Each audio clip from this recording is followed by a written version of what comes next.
Hello everyone, my name is Oksana. It's Road to Edoverse Weekly, Edoverse Insider, the 90s. We deliver the news about the creation of our project Edoverse. And Tokugawa-san, could you please open this session for today? Okay, thank you, Oksana. Hello, everybody. This is Iehiro Tokugawa. Now, the story goes, our journey concerning the Sankin Kotai, the daimyo travel that took place every year between their own dominion and the city of Edo, where they kept their own mansions. Well, this goes on. And something which is important is that the exact scale of the Sankin Kotai journey I haven't mentioned yet. But let's say for the greatest daimyo, the Maeda of Kaga. So 1 million koku, and this is the biggest.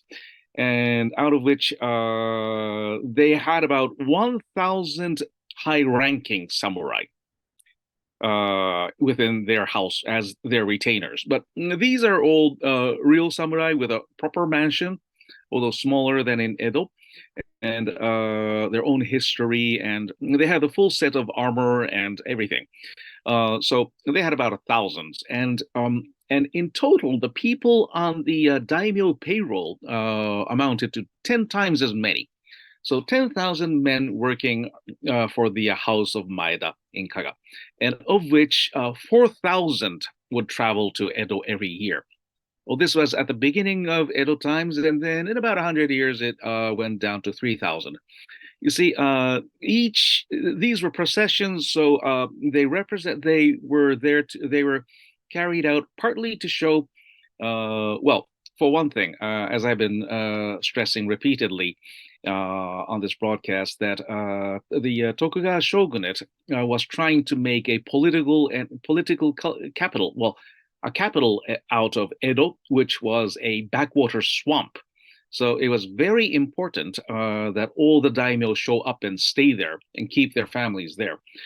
This would make it nearly impossible for anyone, even in remote provinces, to rebel against the shogun. But at the same time, it will contribute to the development of the city of Edo itself.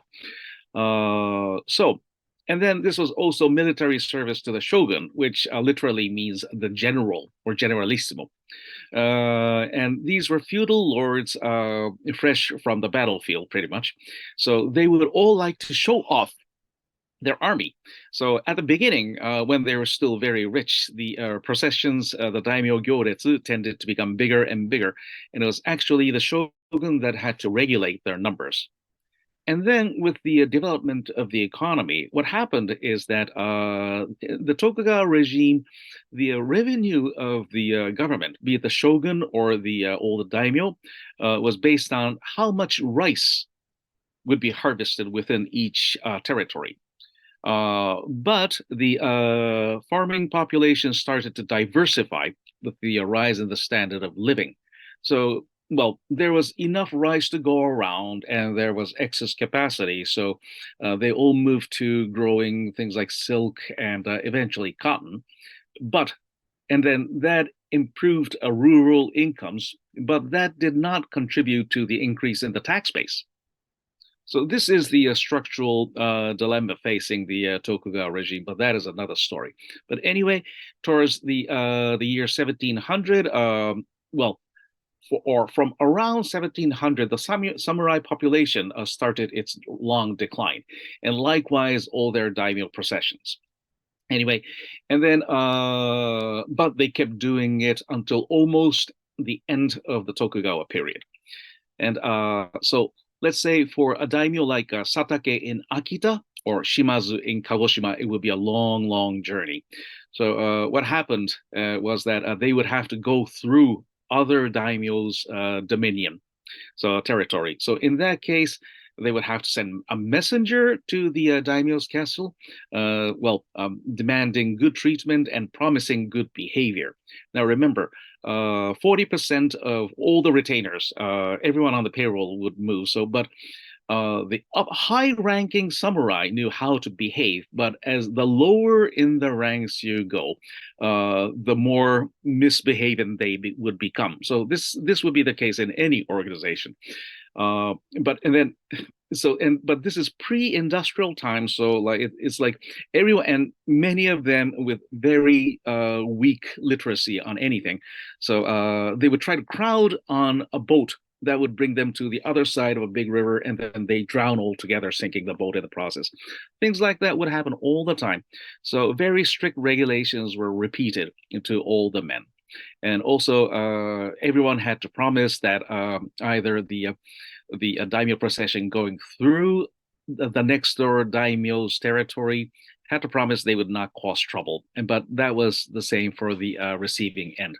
But eventually, this process became civilized. So the procession daimyo would give gifts to the owner of the territory, the lord of the territory. And the lord of the territory would clean up the road and or repair the bridge or so on and so forth.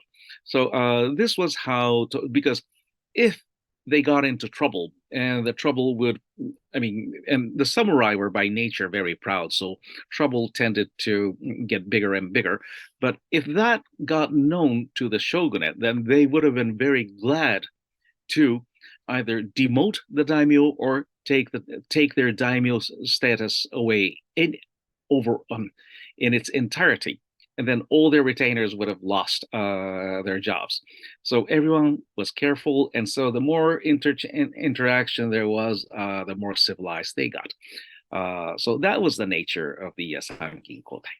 And also, you could tell that you see 40% of all the household would move every year. So this was an enormous burden for the daimyo. Okay, and more on that next week. Okay, thank you. That would be about enough for this week. Thank you very much, Tokugawa-san. And JJ, hello, could you please join us? Hi, Oksana. Thank you. Hello, everybody.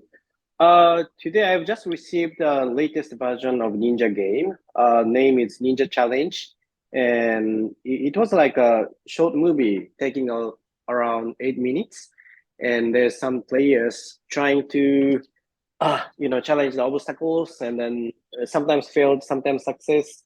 And I've checked the quality and visual. It's I think tremendous. I mean, yeah, we could do that. And in addition to this game, we will add 2 more mini games, which is sumo games and yabusame. It also looks nice, definitely. So I'm thrilled to share this latest version of mini games.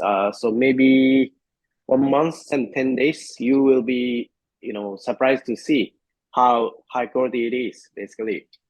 And then in the meantime, current cryptocurrency market is spiking now, especially altcoin, not only BTC. Ethereum is also spiking now because of the some of the big hedge fund. I think BlackRock just submit kind of ETF of Ethereum. So that's effect on the whole crypto market. And then especially what I'm paying attention to is Solana. Solana spikes so much, crazy higher than ever, basically, because Solana was affected by FTX, and then last year, as you all of you guys knows that FTX was broken anyway, and then it was like a scam. So this effect was super huge to Solana, but Solana is now like Phoenix, it's revived quite higher and higher.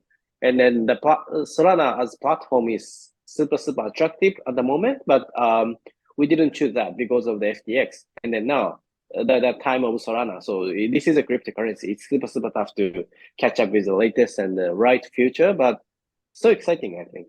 So this altcoin movement is also a good effect on our project as well, because Edo Bass has Denian Commons, and then will be it's already listed on certain exchanges. So I think the timing is right, and then the quality is right, visual is right.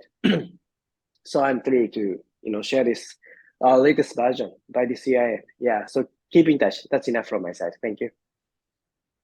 Thank you very much, JJ. And also we have Martin with us today.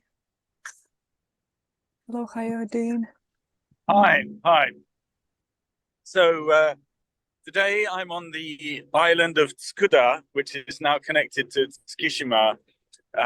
It's an artificially constructed island that was built in the years of the early years of the Meiji period. So wasn't in existence in the Edo period, but yes, there's some interesting history here. Now, of course, it's most famous for the Yakata Bune boats depart from here, and you can eat monja.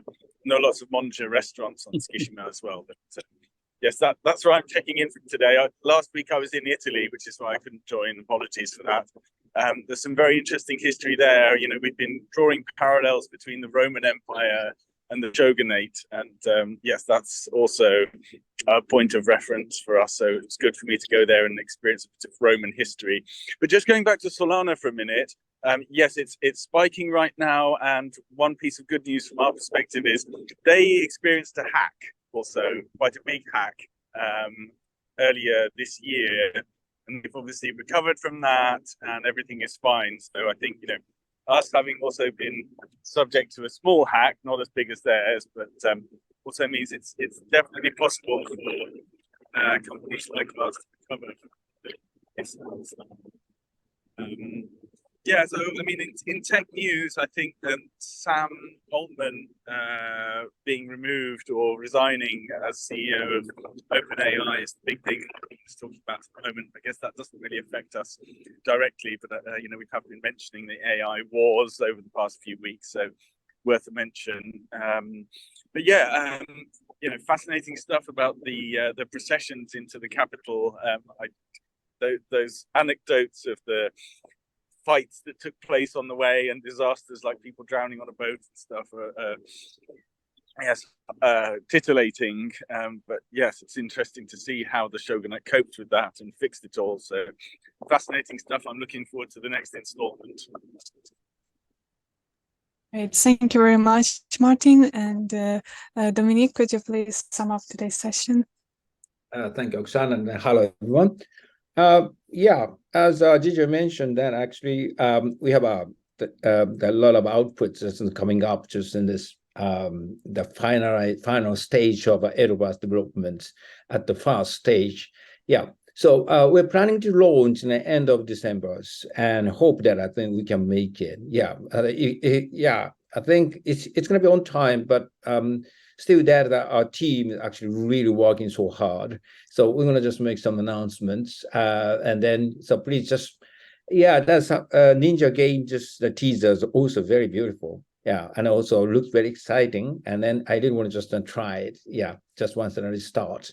So, and then we are now just end of November is approaching, and then the final monthly insider just before the launch will be actually held in December. The timing should be 12th of December, 1212. Okay, so and then we will just summarize everything, just what's gonna happen just at the end of this year's the launch of the Edoverse. So please just wait for that December, and also the wait for the real Edoverse it's coming up very, very soon. Thank you. Thank you very much, Dominique, and thank you everybody for listening today. So we will meet next week. Goodbye.